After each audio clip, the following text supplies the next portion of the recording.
তো গল্পের শুরুতে আমরা অ্যালিস এবং তার হাজবেন্ড জ্যাককে দেখতে পাই। শুধু তারা দুজন ছিল না, বরং জ্যাকের অনেক ফ্রেন্ডরাও ছিল এবং তাদের স্ত্রীরাও ছিল। তাদের প্রত্যেকের মধ্যে ভালো সম্পর্ক এবং তারা সম্ভবত সেখানে সেলিব্রেশন করছে, কারণ জ্যাকের এক কলিগ শীঘ্রই পিতা হতে চলেছে। তো সিনেমাটা স্টার্ট তো হয়েছে একটা হ্যাপি মোমেন্ট দেখিয়ে। যাই হোক, সেই রাতে পার্টি তো শেষ হয় এবং পরের দিন সকালবেলা জ্যাককে তার কাজে যেতে হবে, তার জব। এবং সেই মুহূর্তে তাদের ঘরটা আচমকা কেঁপে ওঠে। কেন সেটা আমরা জানি না। জ্যাক একটা কোম্পানিতে কাজ করে। জ্যাক না, অ্যাকচুয়ালি সেই টাউনের সব ছেলেরাই, সব পুরুষেরাই সেই কোম্পানিতেই কাজ করে, যারা সম্ভবত সেখানে ড্রিলিং করছে, যে ড্রিলিংয়ের কারণেই সম্পূর্ণ শহরটাই কেঁপে উঠছে। তবে তারা অ্যাকচুয়ালি কি কাজ করছে সেটার ব্যাপারে এই মেয়েগুলো কিছুই জানে না। অ্যালিস তার হাজব্যান্ডকে বহুবার জিজ্ঞেস করে, তবে তার হাজব্যান্ড কিছুই বলবে না, কারণ তাদের নাকি একটা এনওসি সাইন করতে হয়েছে এবং তারা তাদের কাজের ব্যাপারে, তাদের জবের ব্যাপারে কোনো ডিটেলস কাউকে বলতে পারবে না।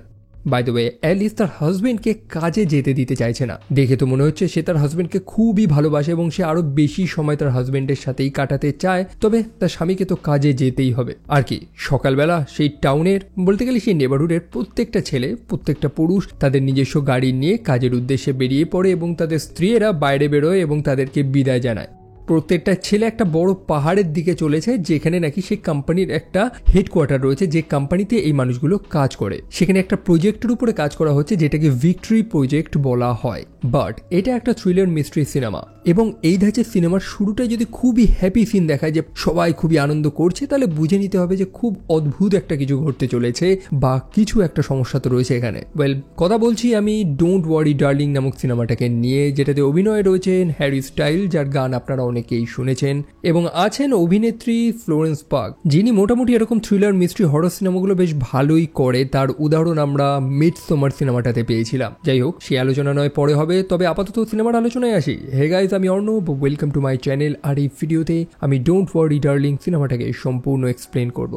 তো যেমনটা বললাম, সিনেমার শুরুটা একদম হ্যাপি। অ্যালিস, যে গল্পের মেন ক্যারেক্টার, সে খুবই হ্যাপি, মানে একটা স্বপ্নের সংসার তার। স্বামী কাজে চলে গেছে, এখন সে ভালো মতন ঘর সাজিয়ে রাখছে এই সোসাইটির নিয়ম অনুযায়ী, তাকে যেটা করা উচিত। তারপর সে চলে যায় তার ড্যান্সিং ক্লাসে এবং সেই মুহূর্তে সেখানে আর একটা মেয়েও জয়েন করে, যারা এই শহরে নতুন এসেছে। মেয়েটার নাম হচ্ছে ভায়োলেট, একদম শান্ত নম্র, বেশি একটা কথা বলে না। তার হাজবেন্ড বিল রিসেন্টলি এই শহরে এসেছে, সেও সেই ভিক্টরি প্রজেক্টে কাজ করছে। সেখানে যে তাদের টিচার ছিল বা যে ইনস্ট্রাক্টর ছিল, তার নাম হচ্ছে শেলি। শেলি একটা গুরুত্বপূর্ণ মানুষ। এই গোটা শহরটা, যেটার নাম হচ্ছে ভিক্টরি টাউন, এই সম্পূর্ণ শহরটাকে যে বানিয়েছে, যার নাম হচ্ছে ফ্র্যাঙ্ক, তার ওয়াইফ। এটা সে খুবই শান্ত নম্র এবং তার মধ্যে একটা ডমিনেন্স আমরা লক্ষ্য করতে পারছি। সো সে যখন মেয়েদের প্র্যাকটিস করেছে, সে জাস্ট একটা ওয়ার্ড বলে যে there is a beauty in control, মানে কন্ট্রোলে একটা সৌন্দর্যতা রয়েছে। এখন কি কন্ট্রোল, কাকে কন্ট্রোল বা কিসের উপরে কন্ট্রোল, সেটা নয় আমরা পরে জানবো। তারপর অ্যালিস তার ফ্রেন্ড বানির সাথে কথা বলছে। আসলে তারা প্রত্যেকেই প্রতিবেশী। তারা মার্গারেট নামক আরেকটা মেয়েকে নিয়ে আলোচনা করছে। মার্গারেট আজকে সেই ডান্স ক্লাসে যায়নি। মার্গারেট অসুস্থ, কেন সেটাও আমরা একটু বাদে জানবো। একসাথে তারা তাদের নতুন প্রতিবেশীকে নিয়েও আলোচনা করছে। একটু আগে যে মেয়েটাকে দেখলাম, ভায়োলেট এবং তার স্বামী বিল, তারা পাশেই একটা ঘর নিয়েছে এবং তাদের জিনিসপত্র সেখানে ট্রান্সফার করা হচ্ছে। এবং এটা একটু স্ট্রেঞ্জ না, যে গল্পের প্রত্যেকটা চরিত্র পাশাপাশি বসবাস করে, একদম লাইক এই টাউনে যে মেয়েটা এসেছে, মানে যে কাপলটা এসেছে, তারা একদম পাশের বাড়িতেই বসবাস করছে। যদিও গল্পের টাইমলাইনটা হচ্ছে 1960 আর্লি 60s। সেই টাইমে ঘরবাড়িগুলো যেমন হওয়া উচিত, সেই সোসাইটিটা যেমন ছিল, সেই আদলে বানানো হয়েছে। যাই হোক, অ্যালিস তখন সে মার্গারেট নামক সেই মেয়েটাকে দেখতে পায়। সে নাকি অসুস্থ, তার কি রোগ হয়েছে সেটা জানা যায়নি। তবে গল্পের শুরু থেকে এবং শেষ পর্যন্ত আমরা কয়েকটা স্ট্রেঞ্জ জিনিস লক্ষ্য করব, যে অ্যালিস কিছু একটা দেখছে, কিছু ভিশন, ছোটখাটো, যার সিনগুলো না কয়েক মিলি সেকেন্ডের জন্য দেখাচ্ছে। যাই হোক, তারপর অ্যালিস চলে যায় কিচেনে রান্না করার জন্য, অবভিয়াসলি তার স্বামীর জন্য। ব্যাকগ্রাউন্ডের রেডিওতে ফ্র্যাঙ্কের আওয়াজ আমরা শুনতে পারি। ফ্র্যাঙ্ক হচ্ছে এই সম্পূর্ণ শহরটার, মানে এই টাউনটার ফাউন্ডার। একই সাথে এই টাউনের যে পুরুষেরা যেখানে কাজ করে সেই ভিক্টরি প্রজেক্ট, সেটা সিইও ফ্র্যাঙ্ক। তো বলতে পারি ফ্র্যাঙ্ক হচ্ছে এখানকার হেড। তো সে রেডিওতে কিছু অদ্ভুত অদ্ভুত কথা বলছে, যদিও ওগুলোকে অদ্ভুত তো বলা যায় না, কাইন্ড অফ মোটিভেশনাল। এই যেমন যে মানুষগুলোর উপরে ডাউট করা হয়েছিল, সন্দেহ করা হয়েছিল যে তারা জীবনে কিছু করতে পারবে না, ফ্র্যাঙ্কের দৃঢ় বিশ্বাস হচ্ছে যে সেই মানুষগুলো একটা সময় ডমিনেট করবে, সেই মানুষগুলো সবকিছু করে দেখাবে, সবকিছু কন্ট্রোল করতে পারবে, মানে কাইন্ড অফ এরকম লাইক একটা মানুষ যাকে আমরা রিয়েল লাইফে লুজার বলতে পারি। সেই মানুষটা কিছুই পারে না, কিছুই জানে না, সে কোনো কাজেই আসে না, গুড ফর নাথিং। এখন কি জানি ভবিষ্যতে সেই মানুষটাই হয়তো অনেক বড় কিছু করে দেখালো। তারপরে কিছুটা সন্দেহ হয়ে এসেছে, তার স্বামী অর্থাৎ জ্যাক কাজ থেকে ফিরে এসেছে এবং তাদের মধ্যে একটা রোম্যান্টিক রিলেশন, একটা সিন আমরা দেখতে পাই যেখানে তারা দুজন ইন্টিমেট হয়েছে। বাট এই সিনটাকে না খুব স্পেসিফিক ভাবে দেখানো হয়, মানে জ্যাক কাজ থেকে ফিরে ঘরে ঢুকেছে, সে চেঞ্জও করেনি। অ্যান্ড এটা পারফেক্ট না।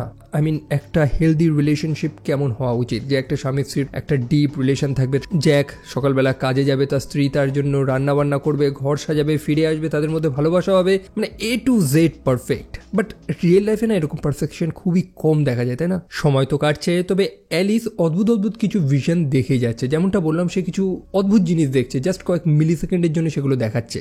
অ্যালিসের সাথে তার প্রতিবেশী, তার ভালো বন্ধু বানি রয়েছে এবং বানির একটা ছেলে এবং একটা মেয়েও রয়েছে ছোট। এই মুহূর্তে তারা ফ্র্যাঙ্কের একটা পার্টিতে রয়েছে। সো সেখানে সেই স্থানের প্রত্যেকটা মানুষকে একত্রিত করা হয়েছে, মানে সব কাপলসদের, যাদের মধ্যে মার্গারেট এবং তার স্বামী উপস্থিত ছিল। প্রথমেই মার্গারেট নামক এই মেয়েটার নামটা উঠেছিল, সে নাকি অসুস্থ এবং মার্গারেট সেখানে গিয়ে বলতে থাকে যে আমরা এখানে কি করছি, আমাদের এখানে থাকার কথা না। যদিও প্রত্যেকেই মার্গারেটকে অসুস্থই মনে করছে। এখন একটা মেজরিটি যেটাতে বিশ্বাস করে, অধিকাংশ মানুষ সেটাকেই তো মেনে নেবে। মার্গারেটকে অসুস্থই বানিয়ে দেওয়া হয়, তবে একটা প্রশ্ন তো থেকেই যায় যে এরকম মরুভূমির মতন একটা স্থানে আমরা এখানে কি করছি। এখন ফ্র্যাঙ্ক যে এই কোম্পানিটা চালাচ্ছে, সে বলছে যে আমরা এখানে কিছু ড্রিলিং করি, কিছু রত্নের জন্য। এক্স্যাক্টলি কি কাজ করে সেটা এখনো বলা হয়নি। হ্যাঁ ভাই, এই প্রত্যেকটা মেয়ে যে রয়েছে এখানে, তারা জানেই না যে তার স্বামীরা এই কোম্পানিতে কি কি কাজ করে, সেগুলোকে কমপ্লিটলি ক্লাসিফাইড রাখা হয়েছে। যাই হোক, মেয়েগুলো সেগুলো তো জানে না, তবে কি জানা উচিত? ফ্র্যাঙ্ক বুঝিয়ে দেয় যে মেয়েগুলোর দায়িত্ব অনেক বড়, খাবার তৈরি করা, ঘরটাকে গুছিয়ে রাখা। তারা যদি বাড়ি না সামলায়, এই স্বামীগুলো কি বা করবে?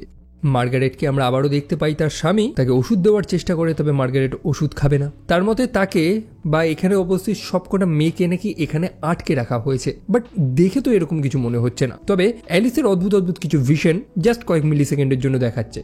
যাই হোক, যেমনটা বললাম যে তারা এই মুহূর্তে মিস্টার ফ্র্যাঙ্কের সেই পার্টিতে ছিল, যেখানে জ্যাক আবারও অ্যালিসের সাথে একটা ইন্টিমেট মোমেন্ট ক্রিয়েট করে। এখন অ্যালিস তো বলতে থাকে যে এখানে বহু মানুষ রয়েছে, আমরা এরকম এখানে কিছু করতে পারবো না। তবে জ্যাক কার কথাই বা শোনে? সিনেমা দেখার সময় আমার এই সিনগুলোকে খুবই নর্মাল মনে হচ্ছিল, তবে আপনাদের এই সিনগুলো আরো স্পেসিফিক ভাবে আমি বোঝাচ্ছি, কারণ আপনারা আগের থেকেই জানুন যে কোনো কিছুই এখন এখানে নর্মাল হচ্ছে না।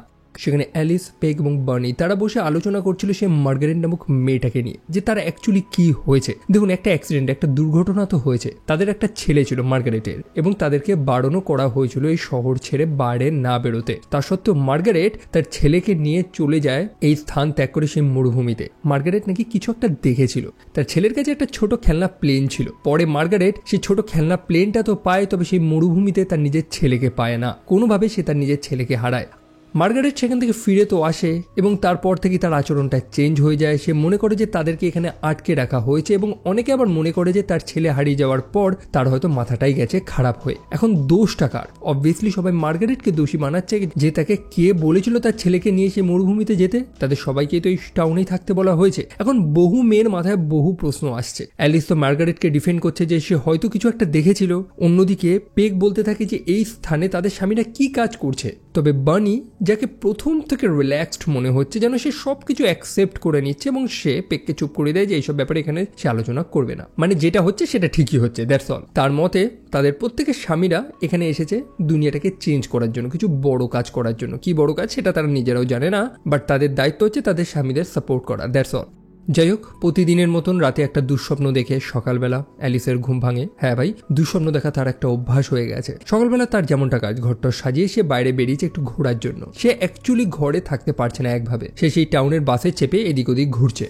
তো বাস তো চলছে, তবে সেই বাসে বসে অ্যালিস লক্ষ্য করে যে আকাশের একটা প্লেন, যেটা সম্ভবত ইঞ্জিন খারাপ হয়ে গেছে, সেটা দূরে একটা স্থানে গিয়ে ক্র্যাশ করে। অ্যালিস সেই ড্রাইভারকে বলে যে সেই প্লেনের পাইলটকে গিয়ে বাঁচাতে। একটা প্লেন সেখানে ক্র্যাশ করেছে, তাদের অবশ্যই যাওয়া প্রয়োজন, তবে সেই ড্রাইভার তো সেখানে যাবে না। সেই রাগে অ্যালিস একা একা সেখানে চলে যায়।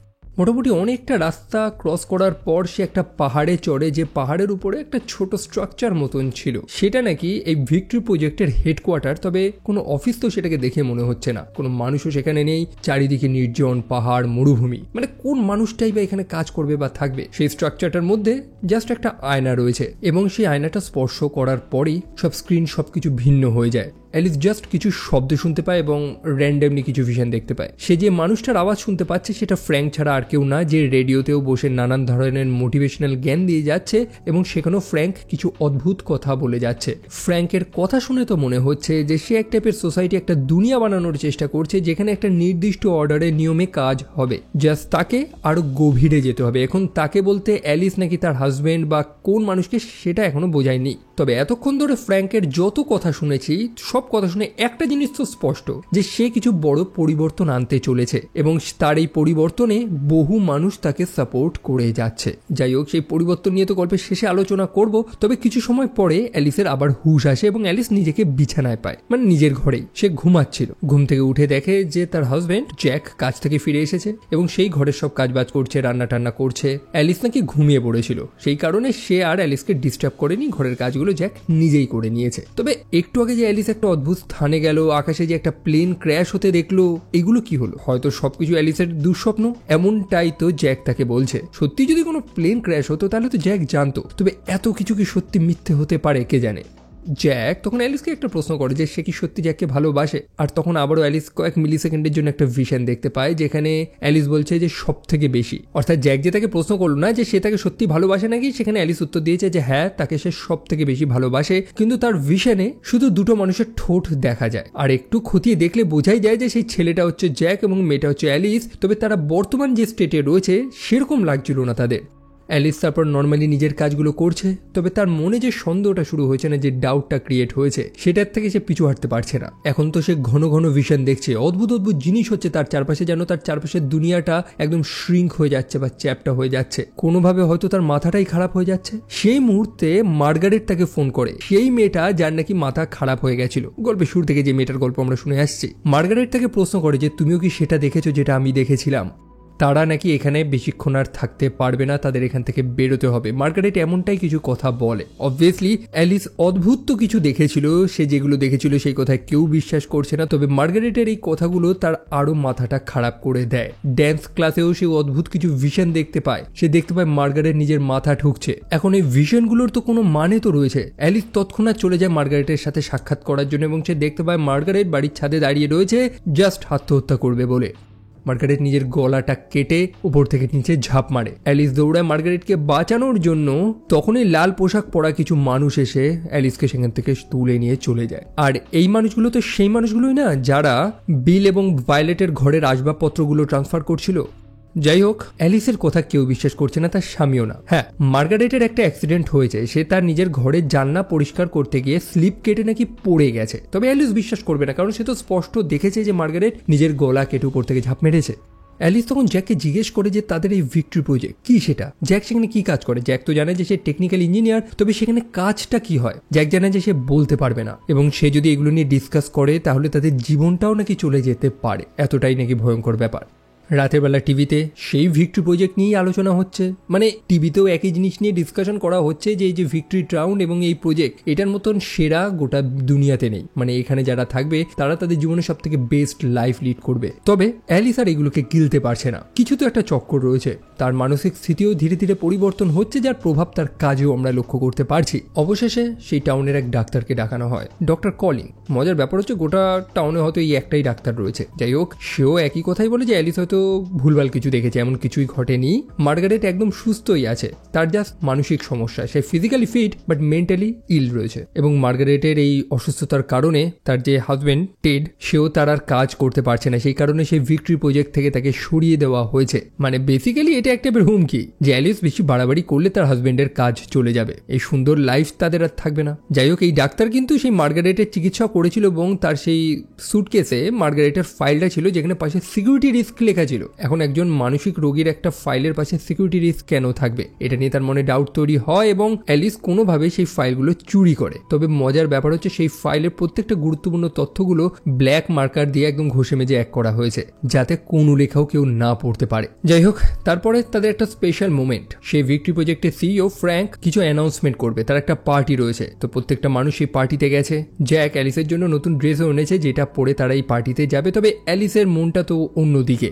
সেই পার্টিতে ফ্র্যাঙ্ক জ্যাককে তাদের এই কোম্পানির সিনিয়র অ্যাডভাইজার বানিয়ে দেওয়া হয়েছে, তার প্রমোশন হয়েছে। এটা তো শুনে অ্যালিসের আরো খুশি হওয়ার কথা। তবে অ্যালিস চারদিকে অদ্ভুত ভিশন দেখছে, তার মনটা যেমনটা বললাম অন্যদিকে রয়েছে। ফ্র্যাঙ্ক জ্যাককে প্রমোট করে এবং জ্যাক সেই খুশিতে সেখানে ড্যান্স করা শুরু করে। সেটা ড্যান্স তো না, একদম যেন পাগল নৃত্য।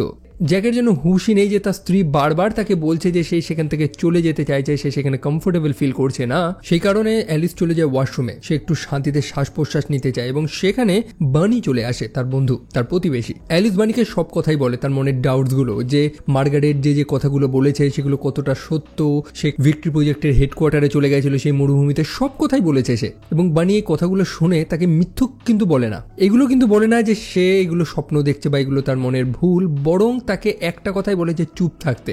তাদের একটাই তো নিয়ম, যে শহর ত্যাগ করে না বেরোনো। একই সাথে আজকে তার স্বামীর জীবনের একটা গুরুত্বপূর্ণ দিন সে সেলিব্রেট করছে, আর এখানে অ্যালিস সেটাকে ধ্বংস করার চেষ্টা করছে। কেমন স্ত্রী সে!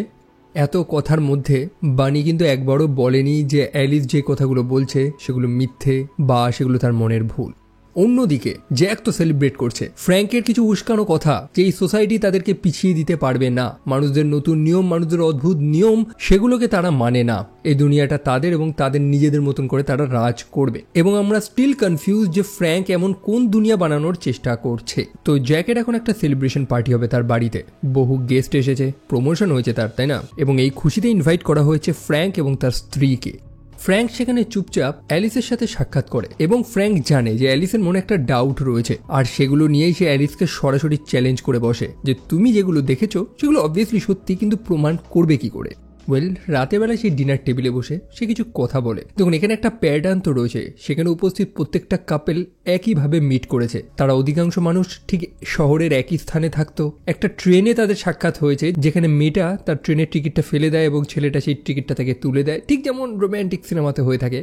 বেশিরভাগ মানুষদের সেখানে হানিমুন ডেস্টিনেশনও সেমই ছিল। সো এখানে দুটো জিনিস হতে পারে, একদম কোইন্সিডেন্স, যেটা হওয়ার চান্স খুবই কম, এবং আর একটা হচ্ছে যে এই মানুষগুলোকে একটা কিছু ভুল জিনিস পড়ানো হয়েছে বা বোঝানো হয়েছে, যেগুলোকে এই মানুষগুলো চোখ বুঝে বিশ্বাস করছে। কি সেটা অ্যালিস সেখানে এক্সপ্লেইন করতে পারে না। সে সব দোষ ফ্র্যাঙ্কের উপরে দিয়ে দেয়, যে ফ্র্যাঙ্ক হয়তো এই মানুষগুলোকে এখানে এনেছে, আটকে রেখেছে, এদেরকে কন্ট্রোল করার চেষ্টা করেছে এই মেয়েগুলোকে, অথবা এই মানুষগুলো যে খাবারগুলো খাচ্ছে সেই খাবারে হয়তো কিছু মিশিয়ে রেখেছে। কিছু না কিছু এই ফ্র্যাঙ্ক করেছে। তবে সে যে কথাগুলো বলছে এগুলো তো যুক্তিসঙ্গত না, মানে এই কথাগুলো বললে কি কেউ বিশ্বাস করবে? অবভিয়াসলি না। তো সেই খাবার টেবিলে একটা সিন ক্রিয়েট হয়, যার কারণে ফ্র্যাঙ্ক এবং তার স্ত্রী সেখান থেকে চলে যায় এবং অন্যান্য গেস্টরাও যারা এখানে ছিল তারা প্রত্যেকে সেখান থেকে বেরিয়ে চলে যায়।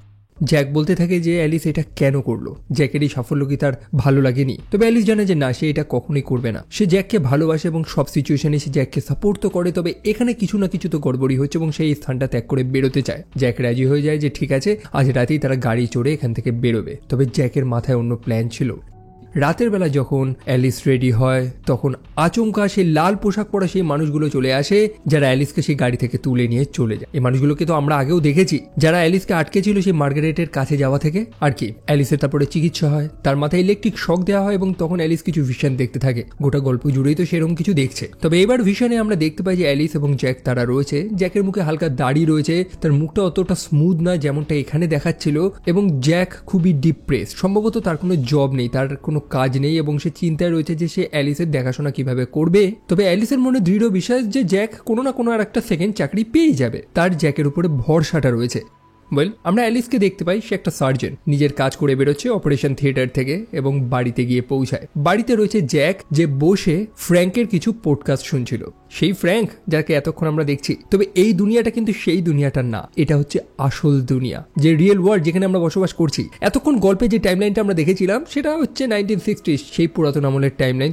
জ্যাককে এখানে কমপ্লিটলি ডিফারেন্ট লাগছে। তাদের ফাইন্যান্সিয়াল কন্ডিশন খুব একটা ভালো না এবং জ্যাক অপেক্ষা করছিল অ্যালিসের জন্য। তবে অ্যালিসের বাড়ি ফিরতে একটু লেট হয়েছে, কারণ অপারেশন থিয়েটারে সময় বেশি লাগতে পারে। সারাদিন কাজ করে অ্যালিস খুবই এক্সস্টেড, সে খুবই ক্লান্ত এবং সে একটু ঘুমাতে চায়, কারণ 6 ঘন্টা পরে তার আবার একটা ওটিতে যেতে হবে। বাট জ্যাক জ্যাকের মুডটা ডিফারেন্ট।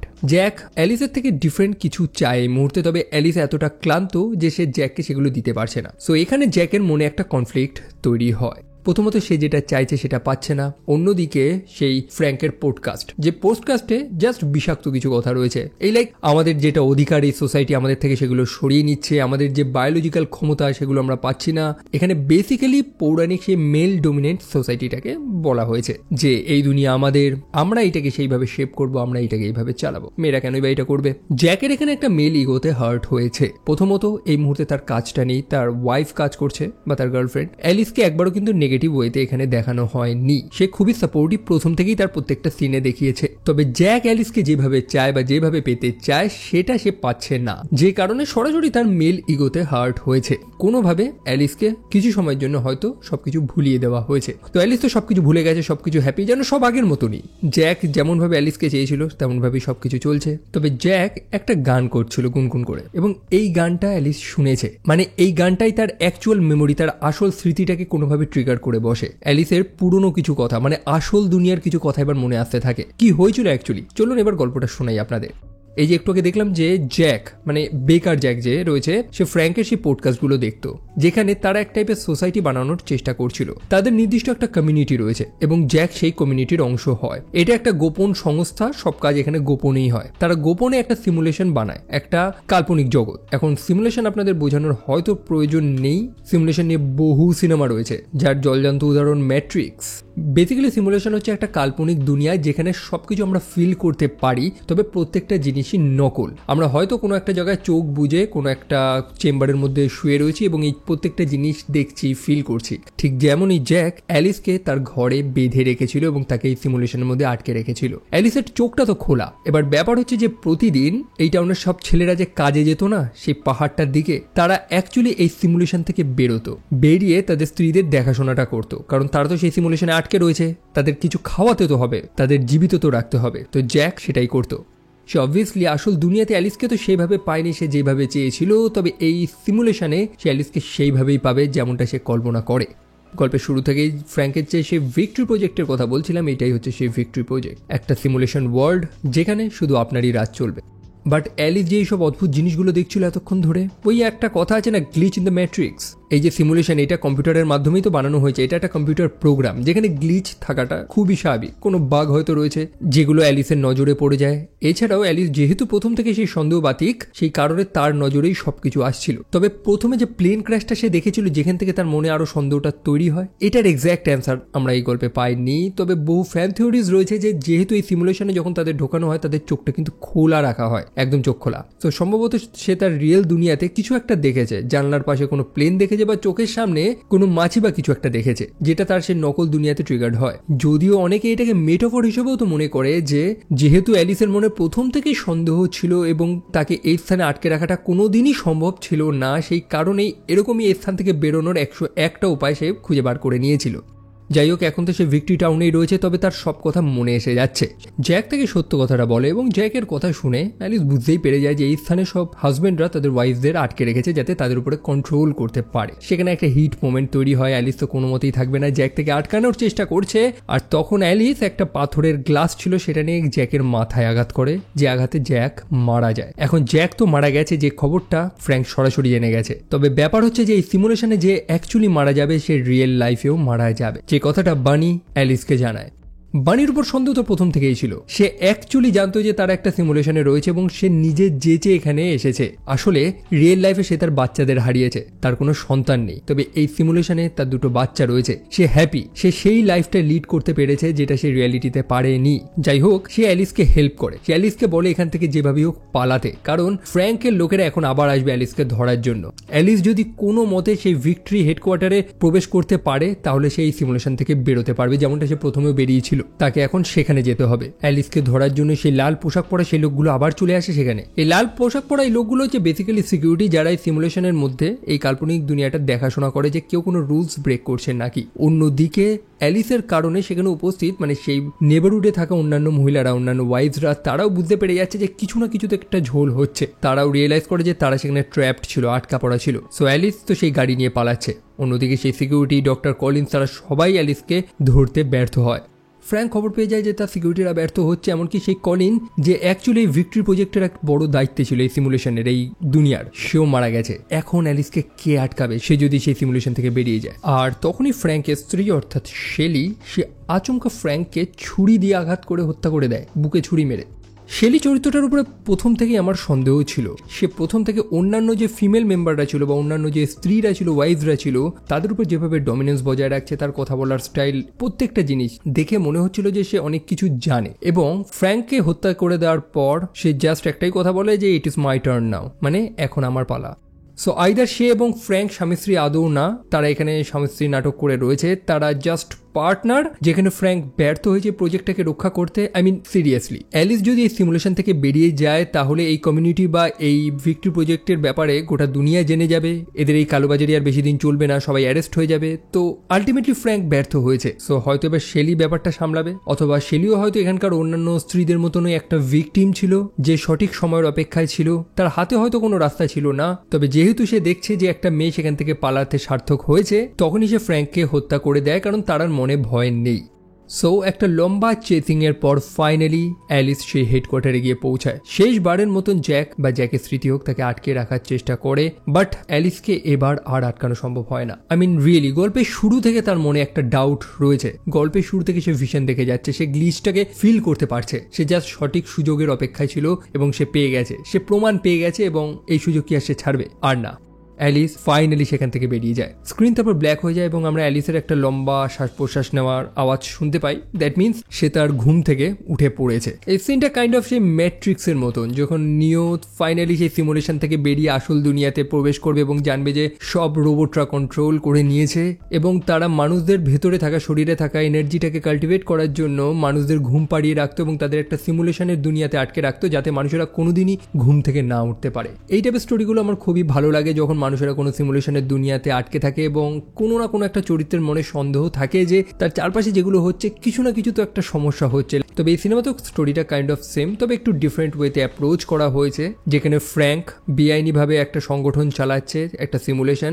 বাট এই সিনেমাতে এই যে এন্ডিংটা দিয়েছি তার একটা অল্টারনেট এন্ডিংও ছিল, যেটাকে সিনেমা থেকে বাদ দেওয়া হয়েছে। সেখানে স্টোরি ছিল যে অ্যালিসের যখন হুশ আসবে তখন অ্যাকচুয়ালি গল্পটা এখানে শেষ হয় না, বরং একটা হসপিটালে তার হুশ আসে, যেখানে সে দেখতে পায় ফ্র্যাঙ্ক জীবিত রয়েছে এবং তখন সময়কালটা ছিল সম্ভবত 2050 ফিউচার। সো আমি এক্স্যাক্টলি পুরো ব্যাপারটা পড়িনি, তবে এটার একটা অল্টারনেট এন্ডিং হওয়ার কথা ছিল, তবে সেটাকে না করে এইটাই রাখা হয়েছে। আর এখন রিভিউর কথা আসলে, আমার কাছে এই সিনেমাটা ডিসেন্ট লেগেছে, আমার কাছে খুব বাজে লাগেনি, খুব ভালো লাগেনি, আরো বেটার করা যেত। সিনেমাটাতে আরো কিছু হরিফিক টাচ, কিছু থ্রিলিং এলিমেন্ট অ্যাড করা যেত। হ্যারি স্টাইলকে এই সিনেমাতে অনেক কিউট লাগছিল, তার জায়গায় যদি অন্য কোনো ছেলেকে রাখা হতো তাহলে আরো মানাতো, তাহলে সেই ছেলেটার হরিফিক নেচারটাকে আরো ভালো মতো বোঝানো যেত যে হ্যাঁ এই ছেলেটা এরকম ভেতর থেকে শয়তান, তার স্ত্রীকে এখানে আটকে রেখেছে। তো কিছু কিছু চেঞ্জেস করা যেত, আদারওয়াইজ কনসেপ্ট আমার বেশ ভালো লেগেছে। আর বাদ বাকিটা আপনারা কমেন্ট সেকশনে জানাবেন।